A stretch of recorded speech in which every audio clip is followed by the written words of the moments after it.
Boa tarde a todos que estão na companhia da Rádio Engazeira AM e também pelas redes sociais, Facebook, né, também no YouTube. Estamos começando aqui mais um podcast Cidadania do Amanhã. Nosso amigo Júnior aqui também, que apresenta todos os domingos. Há 8 meses atrás, nós fizemos aqui, ali no início deste podcast, um especial após o término do seminário de produção algodão agroecológico aqui em Paulistana, nas comunidades. E hoje estamos tendo, depois de 8 meses, a participação novamente da Valdenira, conhecida como Val, representante da Vertveja aqui no Brasil, do qual possibilita a comercialização da pluma do algodão dos produtores aqui do município de Paulistana, do qual eu mesmo que apresento esse podcast sou um deles. Então é sempre bom a gente estar fazendo isso, porque esse programa, esse podcast tem como objetivo levar informação daquilo que traz desenvolvimento, principalmente desenvolvimento sustentável, né? E é isso que essas famílias estão fazendo, implementando renda, né? E com práticas agroecológicas e com desenvolvimento sustentáveis. Como dito lá naquele seminário e também no podcast, com 3 práticas importantíssimas para o equilíbrio do meio ambiente: não queimar, não desmatar e não usar nenhum tipo de agrotóxico. Bom, sejam todos bem-vindos, vocês que escutam a gente da Rádio Engazeira, que também acompanham nas redes sociais, tanto Facebook como YouTube, acompanhem a gente também pelo Instagram, nas redes sociais, onde a gente sempre posta informações sobre a cidade, sobre a região e sobre projetos incríveis como esse que acontecem na nossa região. Estamos aqui em nome de alguns patrocinadores, como a Unita, o seu futuro profissional começa aqui, JL Solar, diretamente de Picos, mas trazendo essa energia limpa e renovável para toda a região. Faça seu orçamento com eles. A Arte Metal, do nosso amigo Joel, trabalhando com portas de alumínio, inox e assim por diante. Agro-rações, trazendo tudo da casa do produtor. Então, se você é um produtor rural e está escutando isso, pode estar procurando nosso amigo Joyce, da Agro-rações. A Disfarm Saúde, medicamentos. O Pede Aí, o aplicativo de delivery. Inclusive, hoje a gente vai estar recebendo algo do Pede Aí aqui. A Sopoços, com mais de 20 anos de experiência cavando poços em todo o Piauí e na região do Nordeste. E para a gente começar, muita gente já conhece a Valdenira, carinhosamente a gente chama ela de Val. Então não vamos pedir para ela se apresentar novamente aqui no podcast, né? Mas a gente quer saber o que é que a Val hoje está fazendo aqui na nossa região, o que é que a Val veio fazer, veio visitar os produtores, como é que tem sido essa estadia aqui esses dias, Val?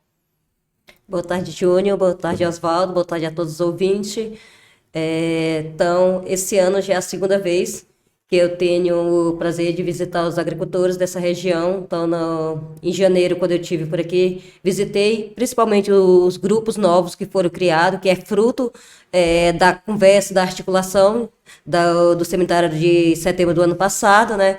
Então, tive em alguns municípios e naquele período ainda estava com a incerteza das chuvas, então não tinha visto ainda, não tinha sido feito o plantio. Então, retorno nesse período para visitar alguns agricultores e ver como é que está a safra, ver essa questão, né, que a chuva, porque a gente tem esses dois sistemas no semiárido, ou chuva de mais ou chuva de menos, então Exatamente. termina. Então, volto para conversar com alguns agricultores e visitar. E sempre que venho aqui, sempre retorno à Abelha Branca, que é onde tem um grande grupo. Muito bom. Certeza. Nessas visitas do qual foi feita, né, está assim iniciando o período da colheita, o que os produtores têm relatado sobre tanto a questão do inverno e também a produção deste ano. Os agricultores daqui que estão produzindo para esse ano não é diferente das outras regiões do Nordeste que eu tenho visitado, né?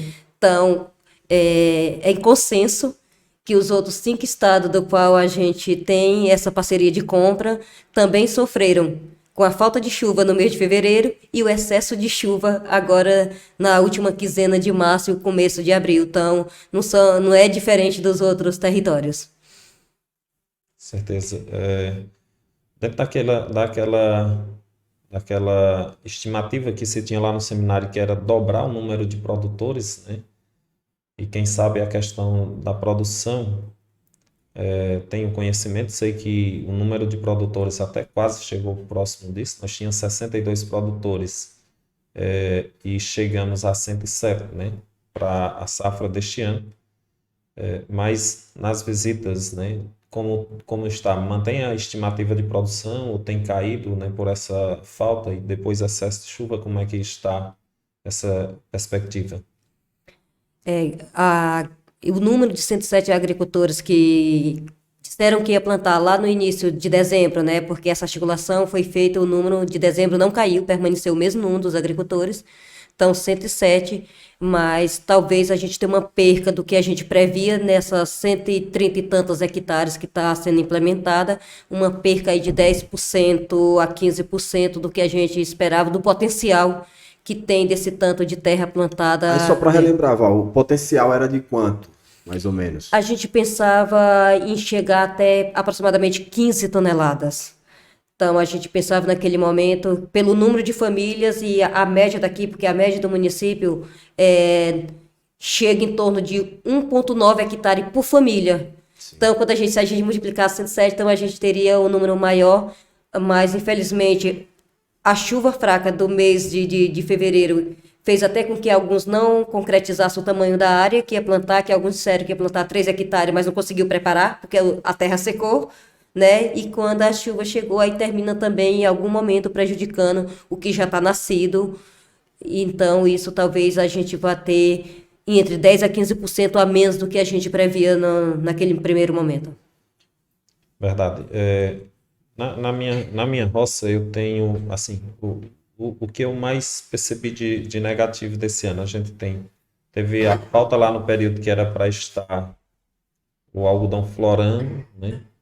Atraso por falta. Depois vem o excesso e daquela, ou seja, carga que o algodão pegou, começa a abrir justamente esse período chuvoso que era para estar o algodão todo madurecendo e secando ali.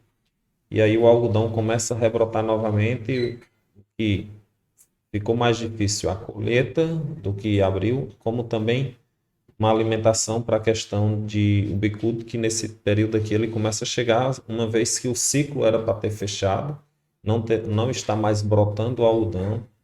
Isso traz, não sei, uma preocupação para mim como agricultor. Mas no caso, Val, que percorreu os outros grupos também nas visitas, os outros produtores têm colocado algo desse tipo? Há uma preocupação dos produtores ou mesmo da Vertiveja com relação a essa questão de chuva em excesso agora nesse período que não é comum na região e que aconteceu esse ano? Para a região do Piauí é um pouco diferenciada, porque enquanto os outros territórios terminam começando o plantio em janeiro, geralmente o Piauí tem o início do plantio final de novembro, começo de dezembro, porque a chuva no Piauí chega mais cedo. Então, os outros territórios, o costume geralmente é plantar entre janeiro e fevereiro. Aí faz com que essa chuva, agora que está caindo, o incesso, não pegue em cima da pluma do capulho já abrindo. Entendo. Muito bom. E além disso, Val, com os novos produtores, o que é que se deu para perceber, além do excesso de chuva e da falta de chuva, o que é que deu para se perceber de dificuldade que eles enfrentaram? Se teve alguma aversão a alguma das práticas que são praticadas para ter o algodão orgânico? Então, o que é que tu percebeu dos novos produtores, dessa nova safra que está vindo agora, que está entrando no projeto agora? Quais foram as maiores dificuldades deles, além de excesso de chuva e da falta de chuva que tivemos?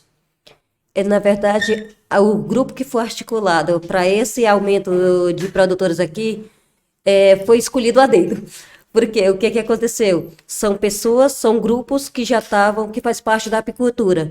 Então, quem vem de processo de criação de abelha com certificação orgânica, ele já faz as 3 práticas que são o tripé da agroecologia. Não desmatamento, não queimados, não uso de tóxico. Então, eles já vêm desse tripé, então nenhum não chegou na nossa conversa, no nosso bate-papo, nenhum reclamar que tinha sido difícil de fazer essas 3 coisas, porque isso já é prática cotidiana do dia a dia dele para quem é apicultor. Entendi. Nem em relação exatamente à cultura que é praticada, que é diferente da apicultura, que é o algodão em agroecológico ali. Sim, aí tem algumas pessoas traz no seu sangue como a cultura, você é conhecedor, você é daqui, você sabe que o Piauí foi o grande produtor de algodão no passado, então as pessoas são mais jovens, mas ainda tá ligada.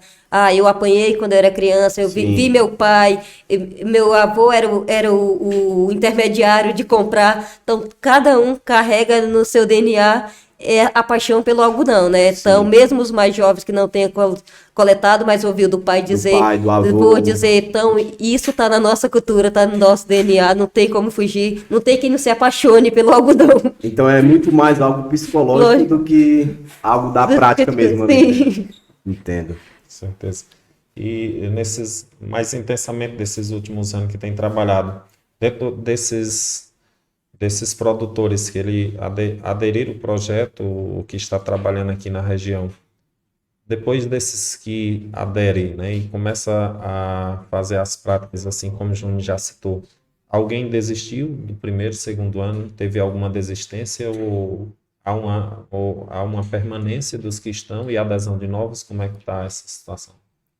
Aqui na região de Paulistana, né, esse bloco de cá, né, que faz parte da PASP, na verdade é o grupo mais coeso que tem, que não é essa volatilidade de tanto entrada e saída. Para você imaginar que o ano passado, dos 61 que plantaram, apenas 3 não plantaram esse ano. Então isso representa uma porcentagem muito pequena. Em outros territórios de atuação, então nos outros estados, essa entrada e saída é bem maior do que essa região. Entendo. Certeza. E isso tem, de certa forma, um prejuízo até no processo de certificação, né? Porque a questão do primeiro ano é Sim, transição, né? E aí depois sim. vem certificação e acaba, né, tendo o custo e você não tem uma quantidade de produção ali efetiva certificada, né? E essa troca de entrada e saída de agricultores dos outros territórios se dá por uma coisa que aqui não é muito comum, de ter, das pessoas não ter sua terra. De pegar a terra dos outros, aí esse ano o patrão deixa plantar, no outro ano não deixa plantar, vai deixar plantar no outro local, então isso termina desestimulando as pessoas. E aqui, se você olhar, 95, 98% das pessoas são donos das terras. Então Entendo. tem essa diferença. Exatamente. E Ótimo. se a gente até pegar o panorama da cidade de Paulistana em si, e região aqui, a maior parte das terras realmente pertence aos agricultores, até porque é a prática mãe da cidade e da região. É justamente a agricultura, principalmente a agricultura familiar, o vinocapricultura, o mel com a abelha e assim por diante. Então, acho que esse ponto de vista da avó é justamente algo que acho que influencia, porque aqui é o carro-chefe, como a avó falou. O algodão já é uma coisa que está no sangue. O meu avô era plantador de algodão, então é algo que está no sangue de todo mundo, né? Principalmente aqui de Paulistana, porque sempre foi o forte aqui da nossa região, o algodão. E hoje em dia, quando a gente chega para falar do algodão, muita gente. Os Meu olhos Deus, brilham. os Oi, olhos brilham. desiste. É o ouro Ouro branco. branco do sertão, né? Então, Val, e assim, das perspectivas da Verte, veja, para a produção desse ano, para a produção dos próximos anos, como é que anda o planejamento e o olhar dela aqui, principalmente para a região aqui do Vale do Itaim, que é que compõe Paulistana e essa região aqui. Como é que anda esse olhar dela para a nossa região? Quando a gente retornou em 2019 para a região, porque assim, a vez já teve parceria aqui em Paulistano 10, 11, 12, né? Inclusive com um incidente não muito bom em 2010, que foi a perda de 7 toneladas por um incêndio no dito local que hoje é a usina, a gente teve esse prejuízo. Mas quando a gente retornou para o projeto, eu quis retornar para cá, para Paulistana, porque eu sabia do potencial que tem os agricultores, do potencial que tem a terra para plantar o algodão aqui. Então a gente está apostando muito. Aqui portanto, que hoje a gente tem, além de mim, tem mais uma pessoa que vai ficar específica para o Piauí. Então a gente houve uma Muito bom. contratação em novembro do ano passado do Oscar, para que ele acompanhe mais de perto este aumento, este crescente dos agricultores aqui. E a nossa expectativa é que desses 107 desse ano, a gente chegue a 200 no próximo ano. Muito bom essa perspectiva. Certeza. E assim, desse processo, né, que está sendo feito, ainda terá assim, novas atividades até a finalização da colheita, no Casval, a Vertiveja vai estar aqui até o processamento. Nós temos aí uma previsão da questão do dia de campo, né? Ou se não, quais os procedimentos agora, após a colheita, né? E todo o processo para aqueles que estão nos acompanhando que ainda não é produtor, para que saiba quais os procedimentos de colheita, de beneficiamento e também de comercialização. Muita gente, como o Francisco me fala, em algodão as pessoas já, mas as pessoas não sabem o que tem diferente das práticas, né, que são feitas agora, diferente do que era feito antes, né? Quais os procedimentos após a colheita até esse algodão, né, poder chegar até a Vertiveja. Então, a diferença do outro modelo que existia, do algodão mocó, né, que todo mundo vai lembrar como o algodão mocó, o algodão preto ou verdão, como se tinha aqui na região, é que antes você tinha um atravessador, tinha uma pessoa que vinha, comprava o algodão e levava com semente com tudo. O grande diferencial desse processo, já que aqui é uma área de muito caprinocultura, ou bovinocultura também, que tem algumas pessoas que criam gado, e apesar do caprinocultura, quem levar o bonde mesmo daqui, né, da região, então, o que fica? A gente só compra a pluma. Então, a semente é por direito, o caroço é por direito do agricultor, para que Já ele... no contrato, né? Então, para que ele tenha isso, que seja para guardar, assim como ele guarda o milho, como ele guarda o feijão, para ele guardar a semente para o plantio para o próximo ano, para fazer seu banco de semente, e como o que sobra dessa estimativa dele plantar, que ele possa alimentar os seus animais. Porque se olhar, acho que ele deve existir no meio desses 107, dos que eu já visitei até agora, todos têm pequenos animais ou grandes animais. Então, essa semente faz muito... Porque quando é que ela vai chegar? Quando for terminar o beneficiamento, vai chegar lá 15 de julho, talvez o beneficiamento termine no final de julho. O que é que acontece aqui no final de julho? Já é o período do verão, do período da seca. Então, esse grão vai chegar no momento certo, onde o agricultor precisa alimentar no curral o seu rebanho. E isso é uma fonte de alimento, porque todo mundo quer comprar resíduo, e resíduo nada mais é do que torta de algodão. Então, você vai ter uma semente orgânica, que está saindo, tu sabe de onde veio, e tu tem com muito mais proteína, porque ela não foi retirada do óleo. Então, você vai botar em menor quantidade, passar ali com milho, passar ali com um restolho de outra cultura, e vai fazer uma excelente ração. Verdade, verdade. Com relação, por exemplo, nós vamos ter novamente a questão da produção agroecológica com relação os outros produtos do consórcio, né?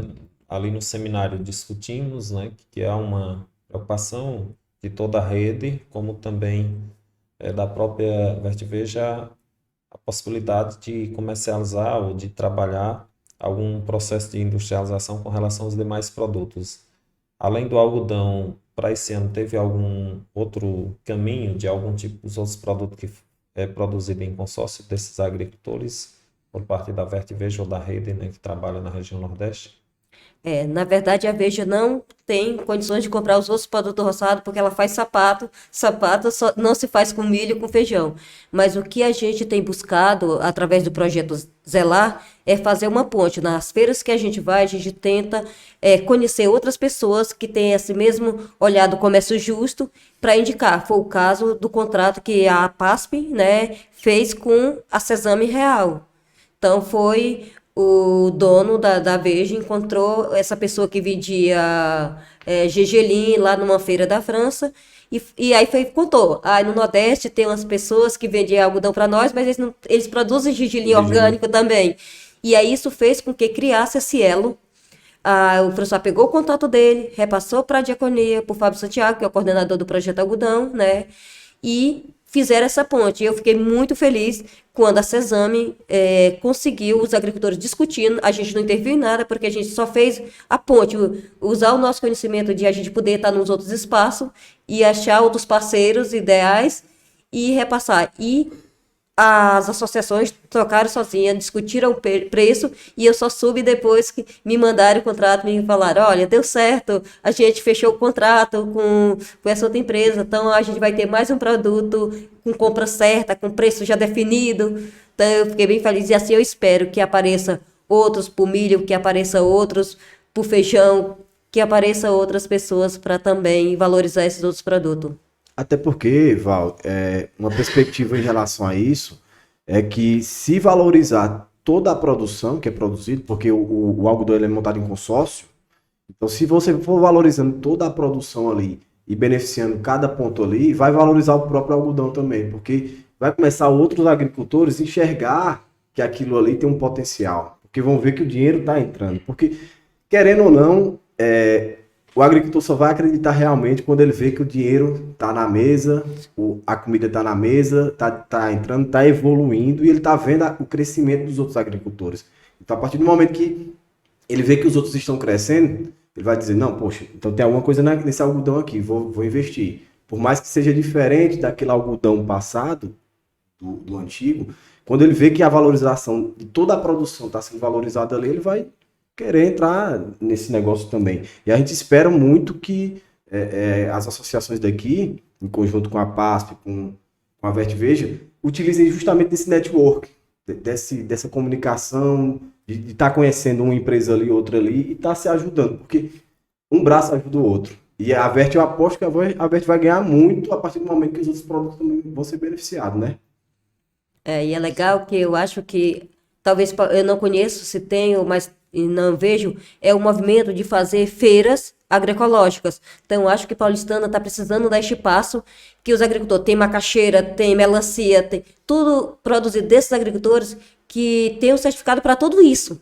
Então, montar feiras que seja incentivar o poder público, que seja a iniciativa da Secretaria do Meio Ambiente, que seja da Secretaria de Agricultura, que seja junto ao Sindicato dos Trabalhadores Rurais, para fazer este movimento de pelo menos uma vez por mês começar a movimentar essa feira, eu vejo exemplo de alguns municípios que isso é muito forte. Começou com 2 tendazinhas e daqui a pouco foi criando corpo, aí as pessoas já estão acostumadas com a feira. Então, isso também eu acho que empresa de vir de fora grande é bom, mas eu acho que começa esse movimento do conhecimento, que eu garanto que tem muitos ouvintes que nem sabem se existe algodão orgânico ainda em Paulistano. Exatamente. Certeza. Com relação à questão da organização dos agricultores, né, para os novos grupos que entraram, eles seguem os mesmos parâmetros, né? Certificação participativa, né, que é feita certificada através da PASP, né, das comissões, né, de avaliação, de ética, e também a formação, o acompanhamento técnico. Desses novos grupos que aderiram, eles tiveram algum tipo de resistência à forma de certificação participativa? Ou está tudo ok, né? Todos foram adeptos? Eu não tive conhecimento ainda, que eu acho que os novos grupos que entraram agora, não sei se já girou o primeiro passo, porque isso não é a Veja quem comanda, é a PASP quem faz o giro. Aí eu não tenho conhecimento ainda se já começou a girar os primeiros processos da certificação.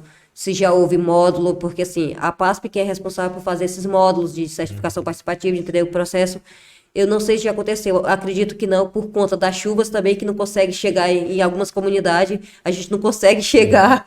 Eu até queria ter ido no assentamento Cachoeira, não vou conseguir ir porque não tem acesso.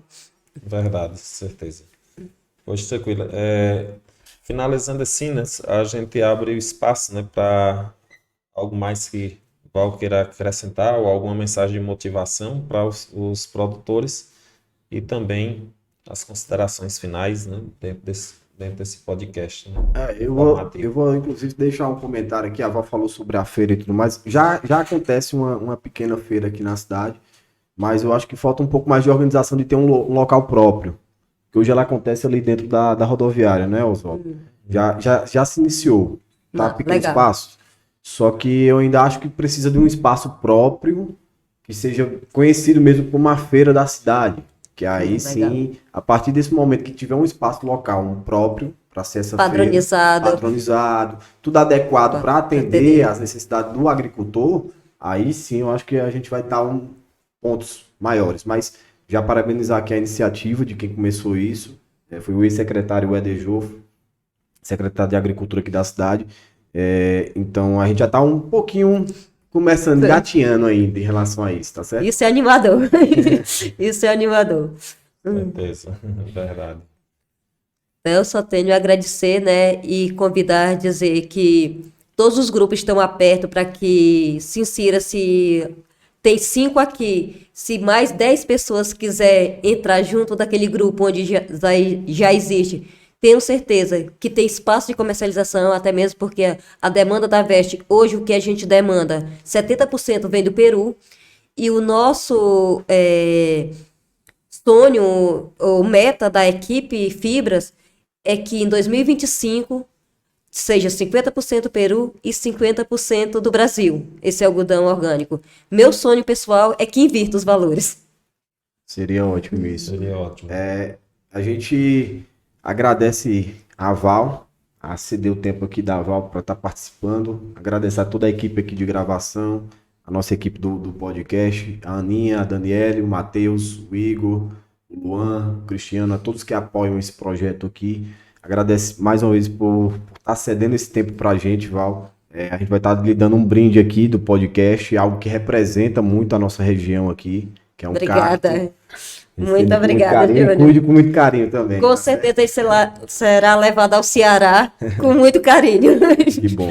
Bom, a gente deixa nosso muito obrigado novamente a Val, a toda a equipe, e eu espero que aproveitem muito esse conhecimento que a Val trouxe aqui para a gente mais uma vez, e eu espero que os agricultores acompanhem e deem uma ouvida boa para conhecer esse projeto, um projeto muito bom, um projeto com um potencial enorme para toda a região, não só para Paulistana, mas para toda a região, e até o próximo domingo.